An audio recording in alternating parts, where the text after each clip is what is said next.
Thank you very much. I'm Teruo from Osaka University, Japan. I will serve on the session chair of this session. In this session, the sub-theme is human in the CPS loops. Okay. Yeah, just skip it. Okay. I just leading the mobile computing laboratory in our university. Okay. Okay. In our working group 1, we aim to achieve the 3 freedoms. Freedom from body limitation, freedom from brain limitation, the freedom from space and time limitations. And for example, for the freedom from the body limitation, maybe the robotics and the biomechanical cyborgs technology can help for the reducing the such body limitations. Also, the about technology can be used for the freedom from the space and the time limitations, which was discussed in the previous sessions. Of course, those 3 technologies are very important. But in order to implement such technologies, we also need a common technology, which is ICT infrastructures for supporting those technologies. Here, we focus on the humans in the CPS loop. I will detail the things later. And by using those techniques, we can create the interactive cybernetic avatar, C-avatar societies by using the AI, AR, sensing, high-speed communication technology, and so on. Okay. Before discussing the future research trend, we would like to show the recent technology progress.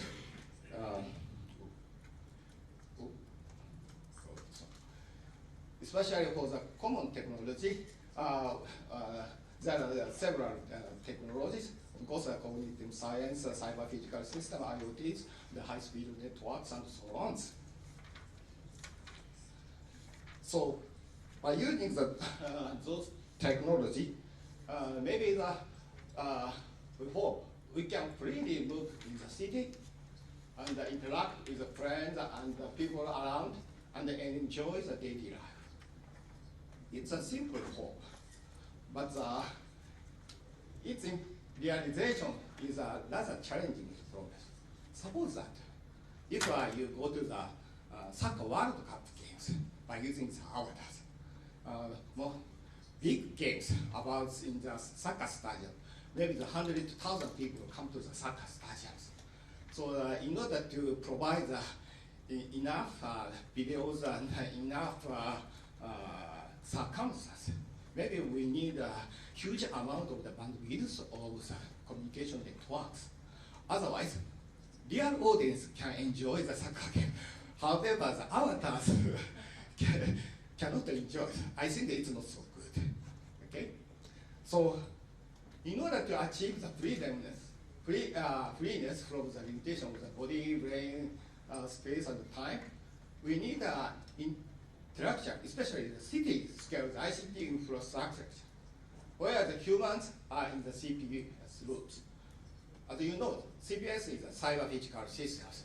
And in the cyber physical systems, we sense in the real world, and we collect several types of information in the cyberspace, and analyze such big data, and returning the adequate actuation.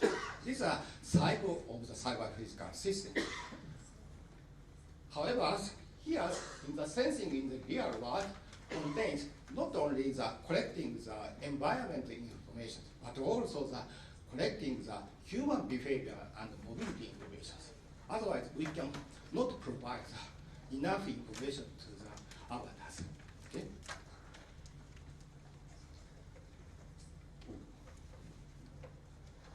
So recently, Japanese government has issued a scientific motto called Society 5.0. In Society 5.0, the realization of the super smart society is required. So what is the super smart society? This means rather close to the humans in the CPS group. So I mean the good information and real-time information that provided to the humans in the CPS group. I think the notion itself is rather close. Okay? Also, our aim is to achieve with humans in the CPS group and create the three avatar societies. We need so to do so, we need more advanced technology using the future high-speed network, also AI, IoT, robotics, and human sensing technology, and so on. And we want to incorporate such several types of technology into the humans in the CPS group. Especially for the research issues for the future ICT infrastructures, there are some questions. One question is, what do you need for the future space-scale communication infrastructures, IoT technology, and cognitive science in order to create such kind of avatar society, avatar society? One is the creation of the intellectual information network infrastructures, especially we need to treat the huge number of the people in the simultaneously. Also, maybe we need install several sensors in the town areas. However, in the current situations, we need to change the battery or something. So in such devices, I think it's not so good for the futures. Maybe the maintenance-free and zero-energy sensing technology should be more popular. Otherwise, we cannot implement such kind of avatar society. Also, we need a technology causing the changes in human behavior without mental stress, and the technology for the intellectual sharing the brain information and the visual information. At first, future communication infrastructures. Now the 5G technology achieves ultra-wideband, low latency, and massive machine type communications. However, in the 5G, it does not mean that those three features can be realized simultaneously. If the number of the users is very small, we can achieve the huge amount of the bandwidth. But many people exist, we can provide such kind of the huge amount of the bandwidth. Also, even in the behind 5G era, maybe we need implement several types of the technologies. Because one progress is communications, which provides those three futures simultaneously. Also, we need not only such communication technology, but also the IT technology supporting the machines and the IoTs. Because in order to do so, software-defined network and network security, real-time or autonomous algorithm and so on. So several types of the technology might be required.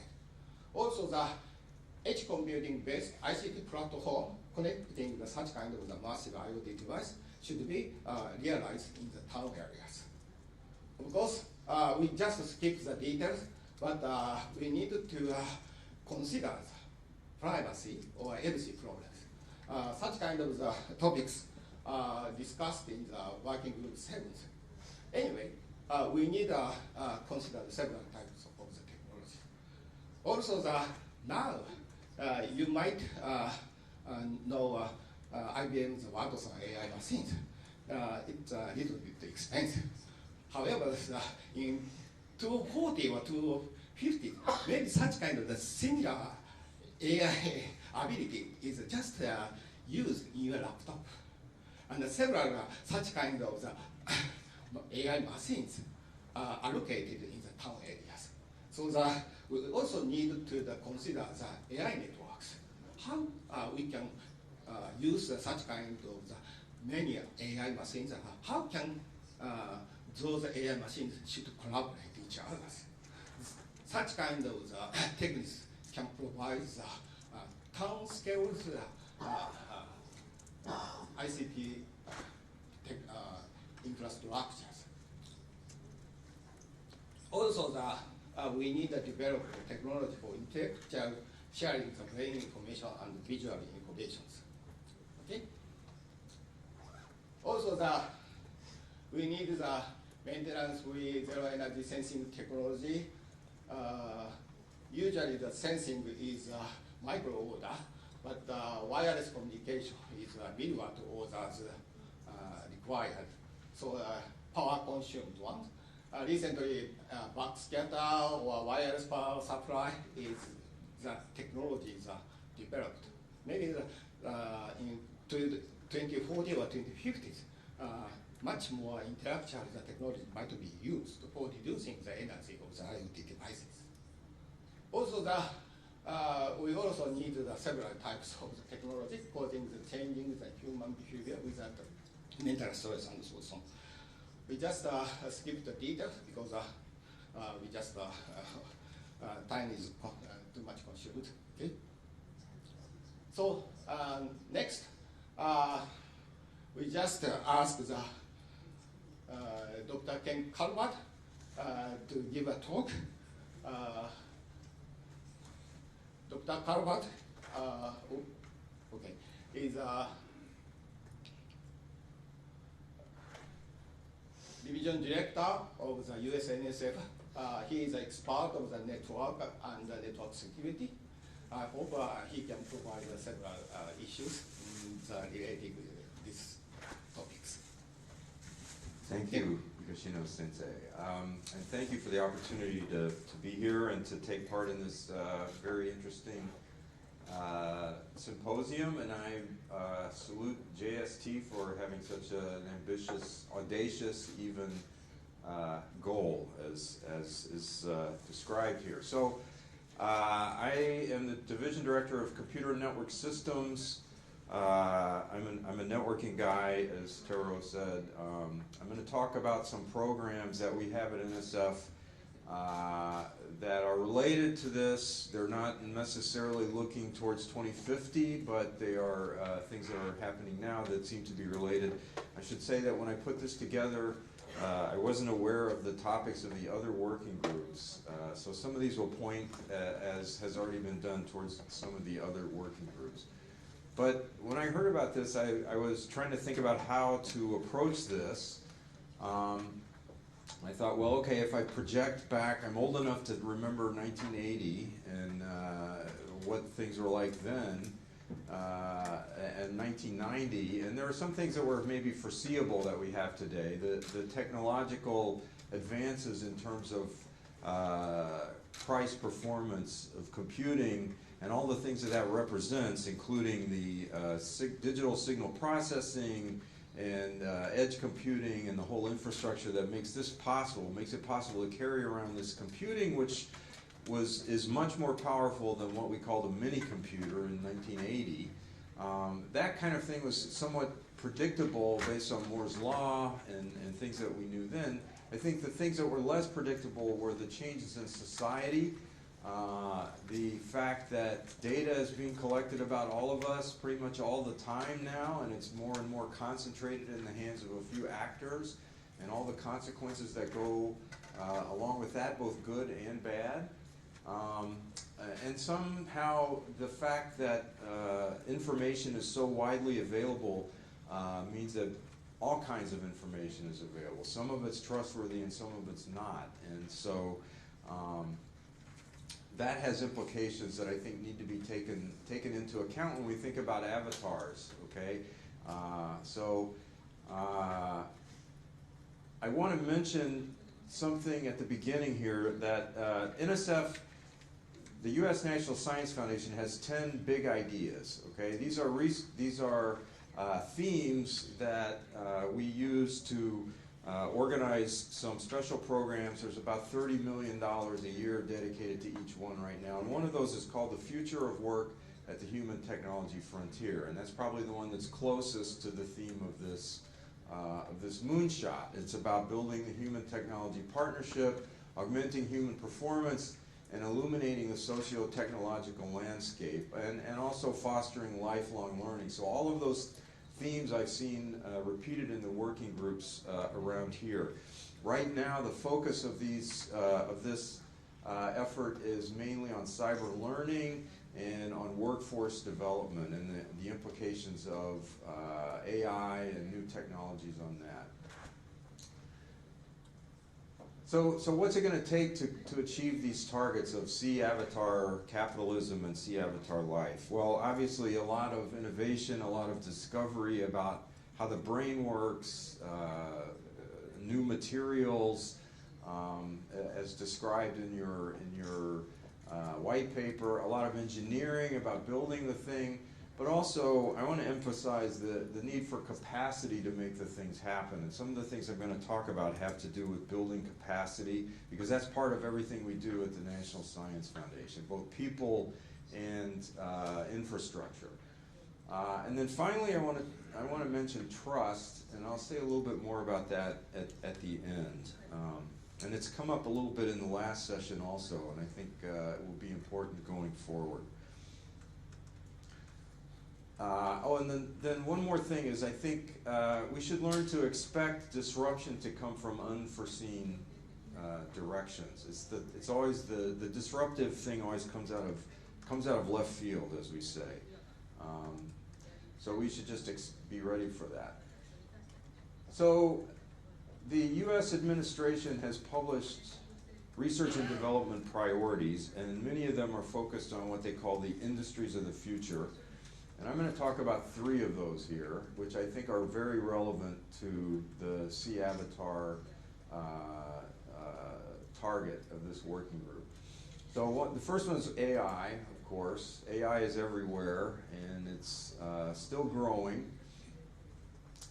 It is a priority at NSF, and I'm going to talk about a large program that we have going on to continue to make progress and fund progress in AI. Advanced wireless, of course, is key. Beyond 5G, 6G, 7G, whatever, N+1G, is also a priority and something that we emphasize at NSF. I'm going to talk about some infrastructure, an infrastructure program we have to help researchers test things at scale, so community scale, city scale, test beds. And then quantum, like I say, I didn't realize there was a whole quantum working group. Quantum may be a direction where some disruption comes. I think it's quite unknown right now what the ultimate result of quantum is going to be. But it's going to take a lot of computation to do everything we're talking about, and some of it may come from quantum. So a law was passed earlier this year directing NSF to support interdisciplinary quantum research and especially human resources development, and that's the part that I'll be telling you about. So we have this program in these national AI research institutes, and this is a new agency initiative, multi-year, multi-agencies. We have a number of partners in the U.S. government, the Department of Agriculture's National Institute of Food and Agriculture, the Veterans Administration, the Department of Transportation's Federal Highway Administration, and the Department of Homeland Security are all partnering with NSF in this first iteration of this program.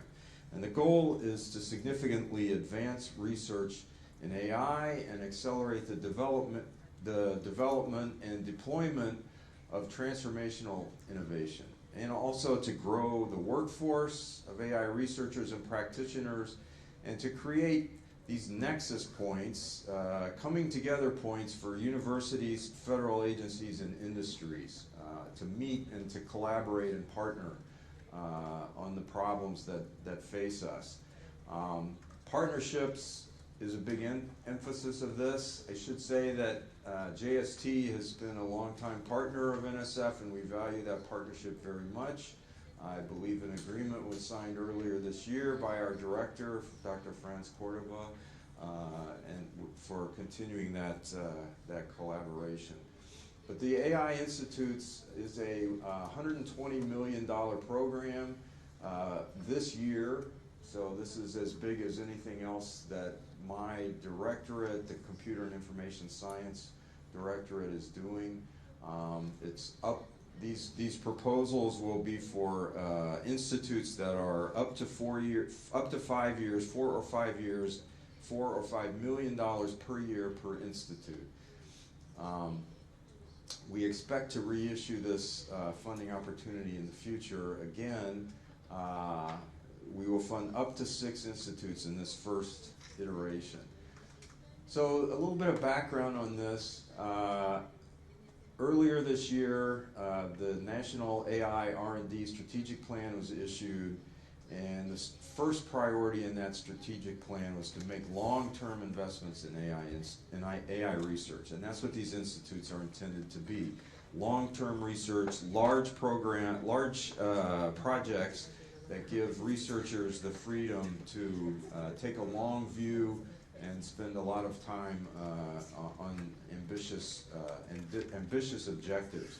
Earlier this year, we brought partners together from industry, government agencies, nonprofits, and academia at NSF. They met at NSF for 2 days for a workshop to come up with some themes to go into this solicitation for proposals.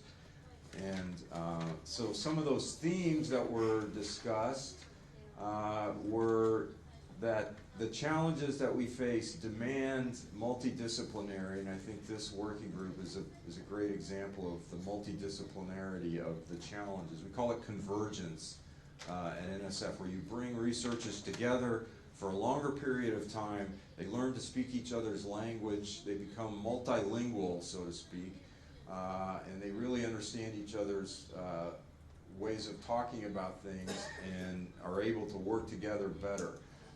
It's a sustained investment, prototyping, living labs, and longer time horizons. And then also the workforce development, nurturing the next generation of talent, and translating innovations into various economic sectors.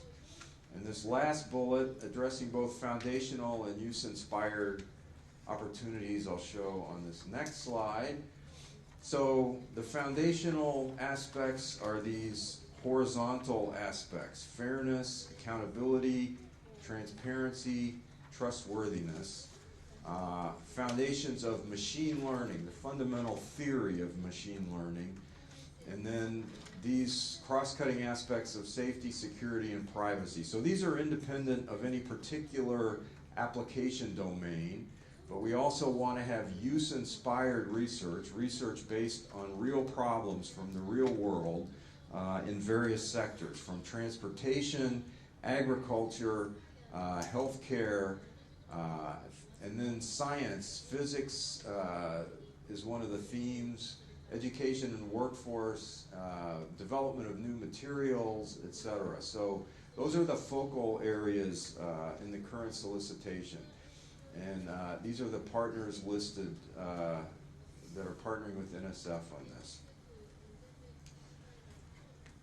So shifting now to the second area, advanced wireless. I want to talk to you about our Platforms for Advanced Wireless Research program. This has been going on since 2016.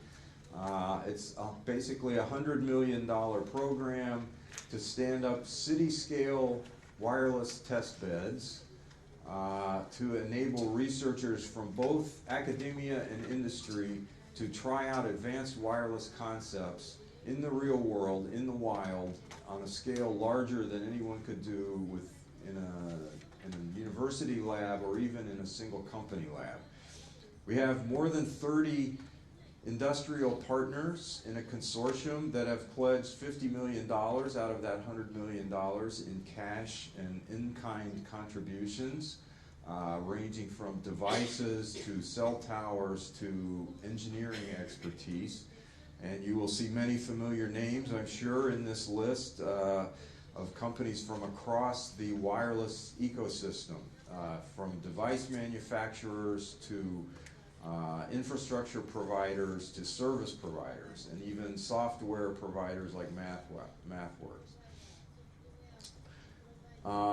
So The goals of this, as I said, are to enable experimentation at scale larger than any single company or campus can accommodate, to bring industry's real-world expertise into academia and expose our academic researchers to the real-world engineering problems, and to provide a proving ground, both for industry and for academic researchers, for pre-competitive wireless technology. So beyond 5G, even beyond 6G, and I'll mention the technologies that we're focusing on.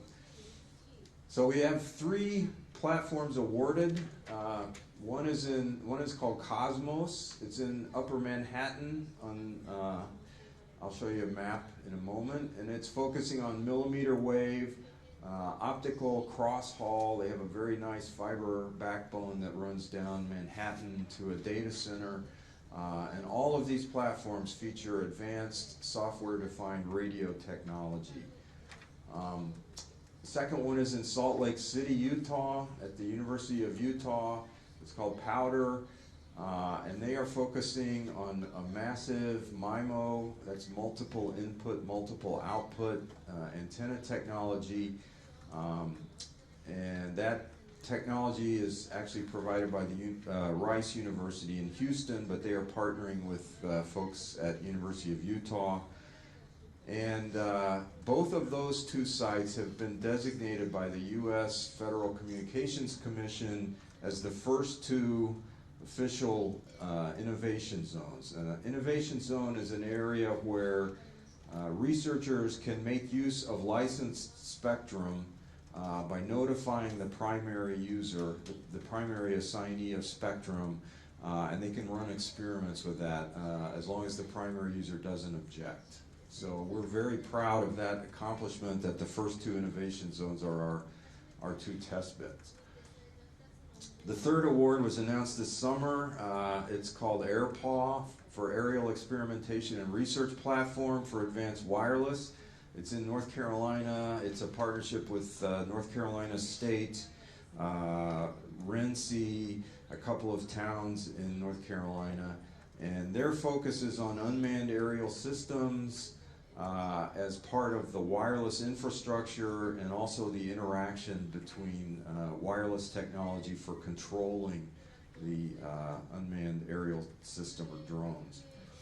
So I have a slide about each one of these. This map shows, this is the Columbia, well, this whole thing is the Columbia University campus. This is the test bed area. Eventually, we expect it will run further up Broadway here, north of campus. But you can see the 3 base stations that are deployed there. I didn't mention it's a partnership with Rutgers, Columbia, New York University, the city of New York. One of the housing projects is involved in this. We expect to have experimental availability in 2020 for that. The Utah platform, it's hard to see this map, but this is, whoops, that is around the University of Utah campus. It extends into downtown a little bit. This picture shows their radio frequency front end. They've got a 3D printed case for this, for one of their base stations. And then AirPaw, this is a large area where they will have drones navigating in this airspace. It covers a large agricultural area down here, as well as some of the parts of Raleigh and Cary, North Carolina. And that's just been awarded, so it'll be a couple of years before that gets online. Finally, in the quantum information science area, this is something a little different, where NSF wanted to build capacity in quantum, but we didn't see it. We needed to kind of seed that. So we had a program to provide incentives for departments to hire faculty in quantum, and especially faculty that would collaborate across disciplines. And this these grants actually pay the salary and benefits of new hires for up to 3 years. And it's only for faculty who are not currently in a tenure track position, only for new hires. So that's something we haven't done before. But again, it's an emphasis on this multidisciplinary collaboration. So I wanted to say one thing about trust, and I'm almost out of time, but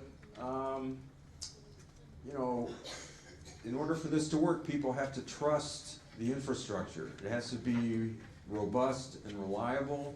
The information that they get through the systems, they have to be able to trust it. We've had a lot of, in the US, there's been a lot of recent interest in the trustworthiness of information and disinformation campaigns by various bad actors. And I think we need to consider that as we think about building these systems. How do we ensure that, what happens if somebody hacks into your avatar system, right?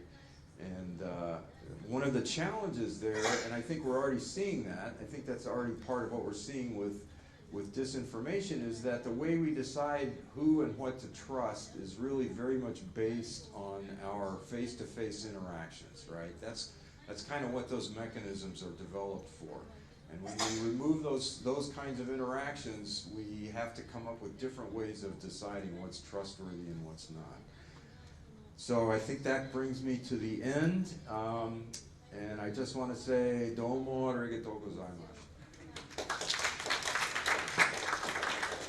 Ken, thank you very much. So now we would like to start the discussion phase. In the discussion, at first, we would like to ask the Dr. Hideyuki TOKUDA, President of NICT. NICT is a National Institute of Information and Communication Technology, Japanese Telecommunication Institute. So could you please give a talk? Okay, by the way, I just noticed that there's a typo on the page 8. My institution does not belong to United States. It says President NICT USA, but it supposed to be Japan. Okay, I'm Hide TOKUDA from NICT. No, it's okay, I will.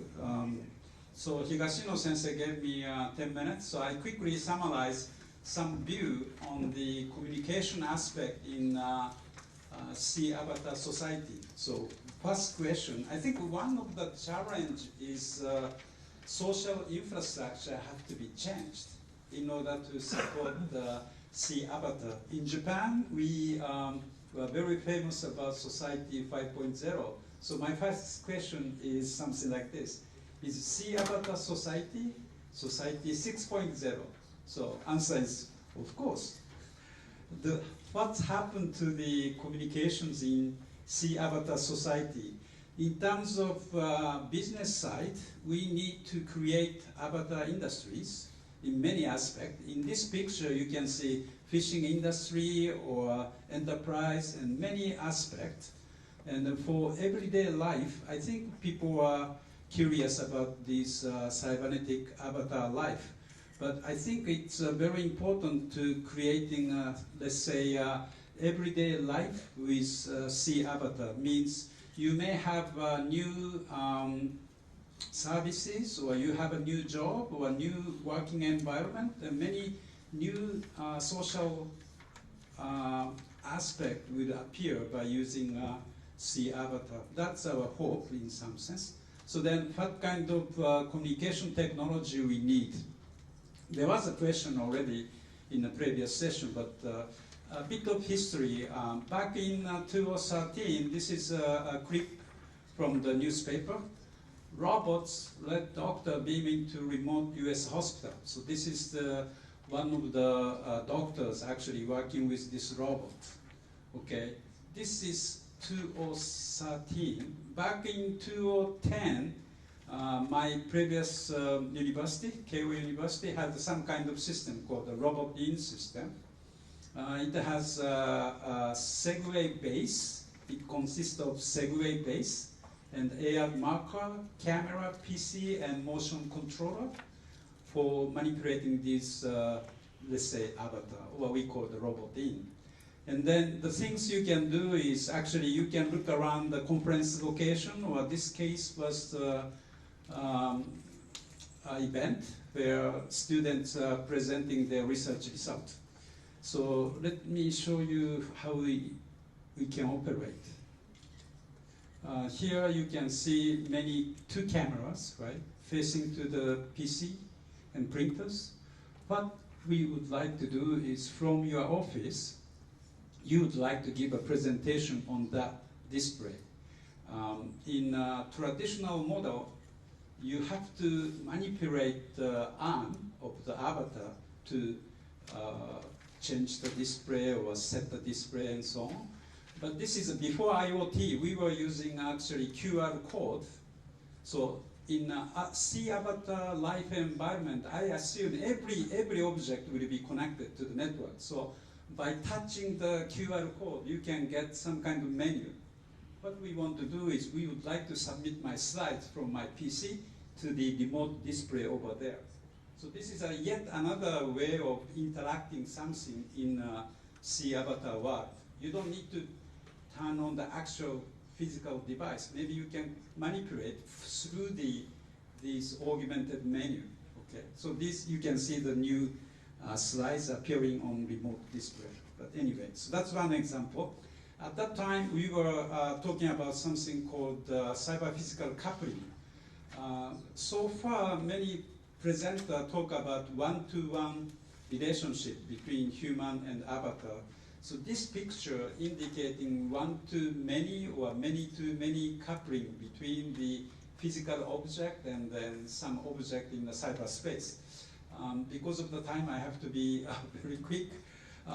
Let's say, suppose X is a water bottle here, PET bottle. And then if I click the QR code here, I can get the information up into the cyberspace and coming back.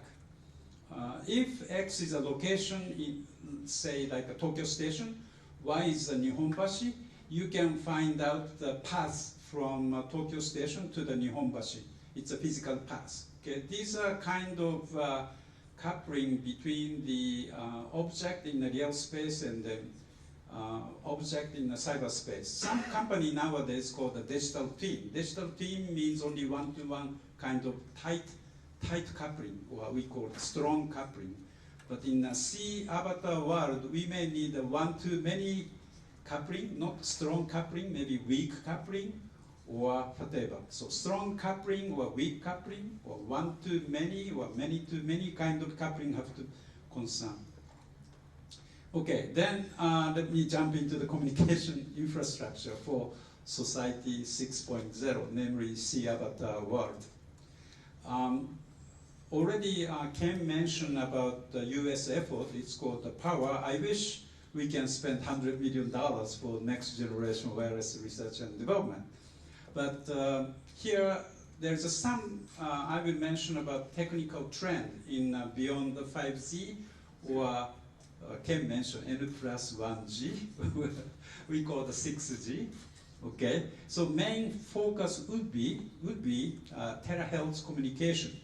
So EMBB is enhanced mobile broadband technologies, ultra reliable, low latency communication, or massively multi-type communication. These are the keywords for the 5G technologies.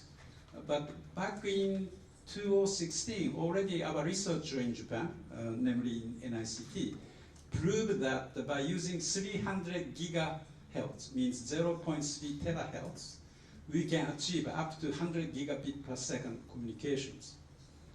Good news is World Radio Communication Conference, WRC 2019. There was a proposal from Japan, and then the WRC agreed that additional 137 gigahertz frequency band will be used without restriction on land mobile or fixed operations. This is a new topic. Okay. In terms of specification of the 6G or beyond the 6G would be very challenging things to talk about. if you are a wireless communication specialist, you tend to hesitate. Since I'm not a specialist in wireless communication, I don't mind to mention something. This is coming from my colleague. Unlike the 5G, okay, one of the estimates is, of course, the capacity would be more than like 100 gigabps. Low latency, there was a debate about latency, less than 0. millisecond. In terms of massive multi-type devices, 10 million devices. By the way, 5G indicating almost 1/10 of these numbers. But the current problem with 5G is you cannot guarantee these three requirements at the same time. That's a challenging aspect for the communication specialist. But as I said, there's a good news is these 0.1 till around 0.3 terahertz could be used for the mobile communication in the future. So we have a resource available now to create the technologies. One small bad news is unlike the 4G or 5G, terahertz wavelength is limited. So it not penetrate to very far. So that means your cell, or you may say microcell, could be very small. So number of base stations have to be huge. So some researcher says it's more than 1,000 times more. You may need additional base stations.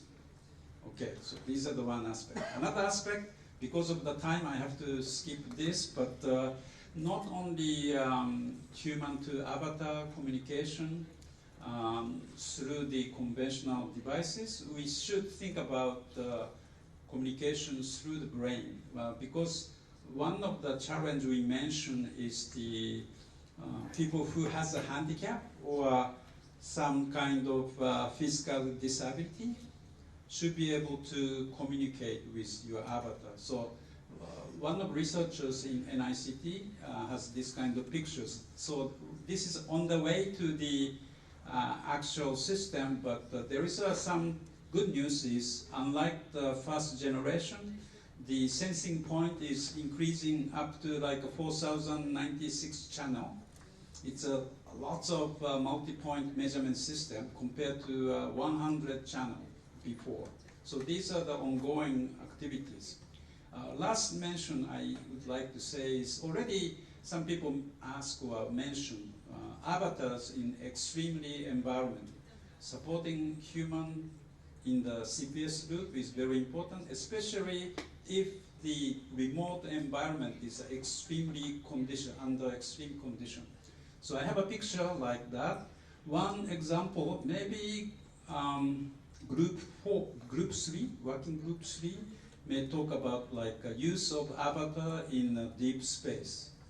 Of course, same time, use of avatar in a deep sea, use of avatar in disaster situation, use of avatar in an airplane or high-speed train. In terms of wireless communication, if you have a more than 500 km/h high-speed train, this is yet another challenge.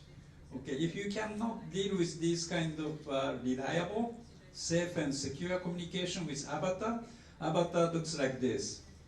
Okay, under the extreme conditions, all the avatar will be disconnected. So that would be very challenging. So let me summarize with these slides. So one essential aspect is the connectivity with avatar. However, though, we have to make sure under extreme condition or even disconnected condition, we should be able to offer disconnected operation. There was a question about delay over the network, but extreme case, you will be completely disconnected. So Kitano-san mentioned about the autonomy. Yeah, autonomy is one solution, but based on the different situation, we have to think about this kind of disconnected situation. Okay, lastly, Ken already mentioned about hacking towards the avatar. I strongly believe this kind of society, C-avatar society, we really need to have safety and security with the avatar. Otherwise, people will not trust or use these technologies. Thank you. So, Professor Tokuda, thank you very much. Ken, do you have some comment for the prospect for the future information digital council? I have a couple things. So it was, the speed of light came up in the last session, and I think we were talking about this earlier. You're not going to change that. We should not worry about that.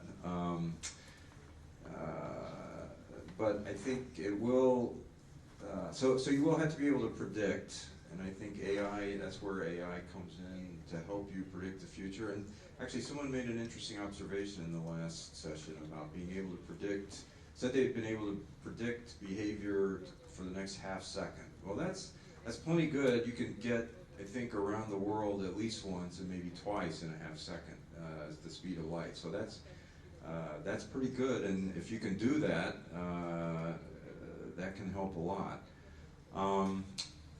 The other thing is about autonomy. So my division houses both the Secure and Trustworthy Cyberspace program, which is about a $70 million a year program at NSF. We still haven't solved that one yet, but and also the Cyber Physical Systems program. So one thing that we tend to see, the theme here is humans in the CPS loop. We tend to see loops that either have the human as one of the elements, so everything, the human is closing the loop individually, or there's some kind of autonomy and the human is just observing, right? And I think one of the challenges, what I think we don't see that much is this hybrid where it's partially autonomous and the human is partially involved. And even when things like driverless cars, right? I think there's been research that shows when people are the safety driver may get distracted, go to sleep or whatever, and is not necessarily able to react quickly enough. So I think there's an interesting challenge there about what does that look like short of a direct brain-machine interface. Is there anything we can do in terms of hybrid interfaces? Okay, thank you very much. Yeah, of course, in the beyond the 5G, huge amount of the bandwidth will be provided, but it's only for the communication. Maybe the such kind of the infrastructures, communication infrastructures used for collecting the huge amount of the data. So maybe such communication infrastructures becomes a social infrastructures. So the safeness and also reliability is very, very important, I think. And maybe we need also to discuss about the LC problems and the privacy problems and so on. I think the people that need to fuse with such kind of the usage of the huge amount of data is useful for the social benefit. I think that is very also important.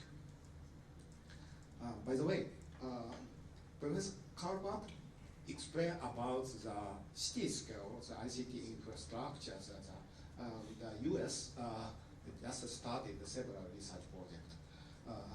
Professor Tokuda, do you have some comment about the future information protocol? Thank you. I wish we can have this kind of scheme. The NSF offered $50 million, and the company give $50 million. That's why you have $100 million program. I think there's a meta-level issue that the funding agency should be more flexible, or I should say, more creative, to accelerate this kind of city scale or nationwide testbed. At NICT, we have Starbed testbed or AI testbed and so on. But again, it's not good enough to associate all the members, multi-stakeholders to the testbed. So that would be, we have to think about accelerating how we utilize the testing environment. In Japan, there was a tradition, how can I say? In Japan, there was a history of testbed, namely at the networking layer, JGM. SciNet is also yet another networking test. But again, if you look at the power, it's a new frontier technologies, right? It's not commercially available yet, but people are bringing the new technology and testing with the test environment. I think more and more we need to test the new technology in a wider environment, like a city-wide or nationwide. So we have to think about this kind of open test environment. Yeah, thank you. Thank you very much. Professor Tokuda also mentioned cyber-physical coupling, and in his talk, the one-to-one coupling is not so enough, and one-to-N or M-to-N coupling is very important for achieving the Avatar society. I think that this kind of research is also very good. So the lesson is not so enough time, so are there any questions or comments from the audience?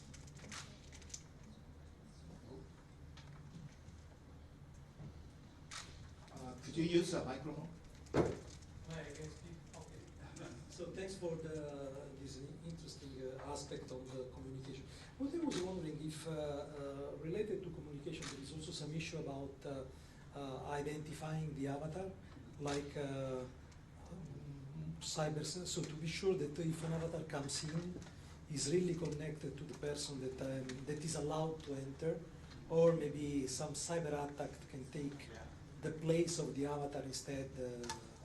For example, here there is someone that can enter, but maybe someone else can take the avatar of that person, and then is in the program something about this? Right, you have to show someone your avatar ID. You have a little virtual card that has a picture of your avatar on it, right? So I think this is a classic, one of the LC issues, right? Because these things like identity, I mean, we know there are solutions, but they have costs in terms of privacy and tracking and things like that. We can make it very difficult for people. We can issue, the government can issue identifiers, right? And that would be good. That would be reliable, but then you lose anonymity or you lose some other things. So there are lots of these things that are, these values that are in tension when it comes to these kind of things. But I think it's a great point, is how do I know even who I'm talking to in terms of avatars? Yeah, I think I agree with Ken that if we have a very unique official identity, say card, in Japan we call the my number card. It's not penetrated into our society yet. Government trying to push very hard. But again, if you lose anonymity, then you may have some side effect. People tend to afraid, if I lose this number, what's happened, and so on, so on. But again, in order to create a social system, as similar as current physical world, we need this kind of cyber physical verification or identification. So this system have to be built into the new building or new working environment. So we have to create new one. Okay, so thank you very much. Any other question or comment? No? Okay, so maybe the lesson is less than 3 minutes. So please give a short talk for both of you. And then So I go first, Ken says. I think one challenge I already mentioned is one key aspect is social transformation. Even though the government pushing the society 5.0, we are not ready to change the society yet. Business folks saying digital X, DX, digital transformation. But again, this kind of avatar community, sooner or later, I think we will see the fraction of future in some situation. But again, the challenge is, can we create a safe and secure social infrastructure for communication infrastructure so that we can build trustful environment. So still lots of challenge ahead of us. I don't have anything original to say, so I will echo something Kitano-san said in the last session, that you can have this wish, but your wish will not come true unless you have an attractive business model. And I think getting from here to there does require thinking about incentives and business models. As much as we would like to have just technological solutions, there are those aspects. Okay, so thank you very much. In this session, we are discussing about especially future information infrastructures supporting the sea avatar societies. And of course, as Professor Tokuda mentioned, there are a lot of the problems for achieving such kind of the sea avatar societies. And also we have discussed about LC problems. I think privacy preserving data treatment techniques is very, very important. Also, we also need to treat a huge amount of the machines, a huge amount of the devices with a low latency and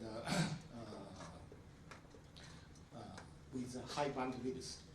But it's not so. It's not the problem for the communication technology, but also the information platform technologies. I think that, for example, in other areas, for example, one things might be change the world. However, in the information technology areas, I think that we need to combine several types of the technologies and achieve the future new technologies. So I think that, of course, we have a lot of problems, and we just solve those problems in parallel and construct the new societies. So we hope we can have the world where we can freely move in the city and interact with the friends and the people around and enjoy the daily life in the sea avatar society. So thank you very much for attending this session. So we finished this session. So thank you very much. Thank you very much, Professor Higashino, Professor Calvert, and Dr. Tokuda. Now I'd like to invite Dr. DOI Miwako to summarize this working group 1. Dr. DOI, the floor is yours.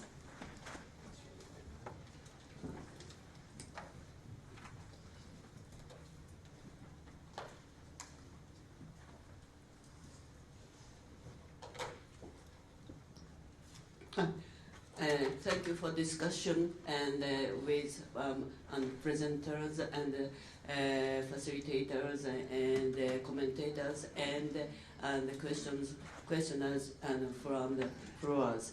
And we discuss the cybernetic avatars in this. Thank you. In this session, and.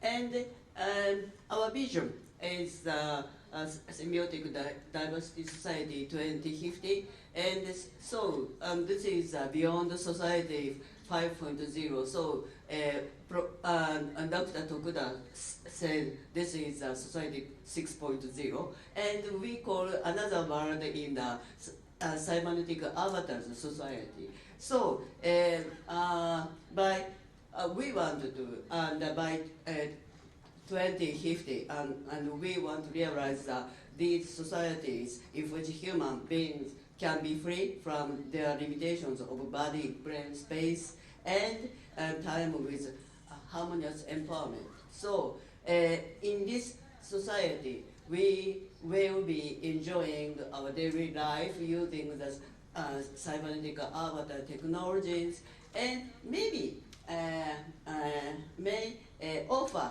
the exciting experiences in this society. It's a big challenge, and Dr. Kitano said the implementation of these cybernetic avatars technologies into the real world and cyber physical systems, it's a good big challenge. So I agree with him. So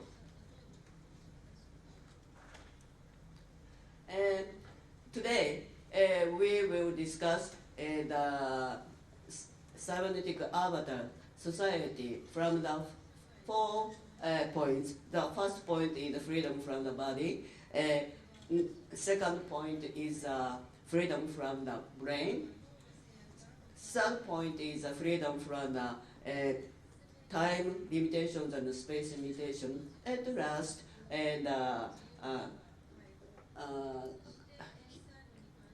ICT platform, so common technologies named human in the CPS group. So, from the first theme, and freedom from the body limitations, and Professor Inami mentioned about the cybernetic avatars, and he after that, the Professor Pratikizo, pronunciation is okay, Pratikizo, and presented his research and development in the cybernetic avatars. So that he mentioned about the augmentation human body with robotics technology, and after that he mentioned the human-to-human augmentation. It's the new viewpoint, I think. So, and Professor Kitano, Dr. Kitano said the big challenge of the Moonshot technologies in the monetization he mentioned. And the second thing, freedom from brain limitations, and facilitator is Mr. Kano, Professor Kano. He said and he mentioned the decision and creation, motion, and other brain functions, and these functions and expanded to the committed to the cybernetic avatar capitalization and cybernetic avatar life. And also the Professor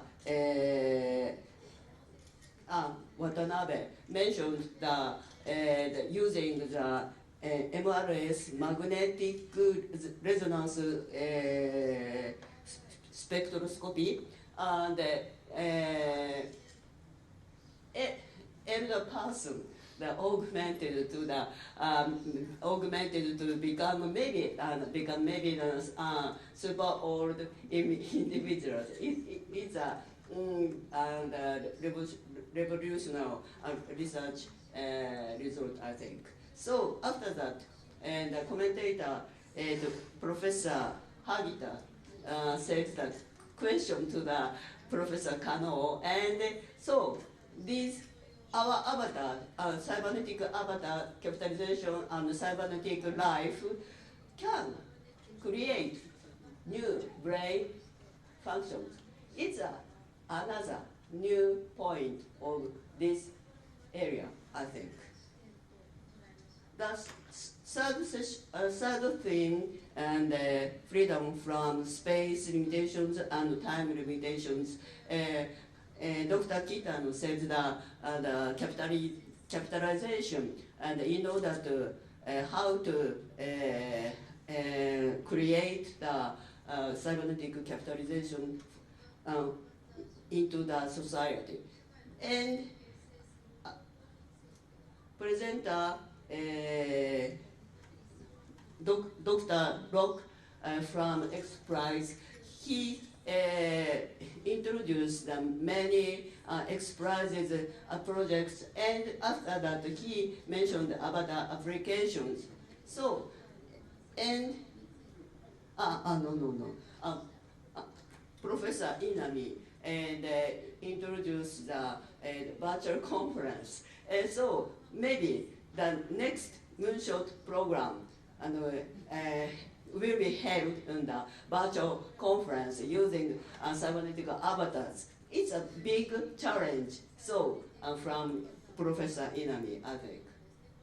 So last theme is human in the CPS group, and the facilitator Professor Higashino and presented the future ICT infrastructure. The simultaneously the three 5G features must be realized. He presented, and after that, Dr. Calvert from NSF introduced many USA projects, and also the city-size ICT platform. So he mentioned the big point is trustness. It's important point, I think. After that, after that, Professor Dr. Tokuda mentioned the beyond 5G and 6G, and introduced the NICTs and system and terahertz communication, and communication using the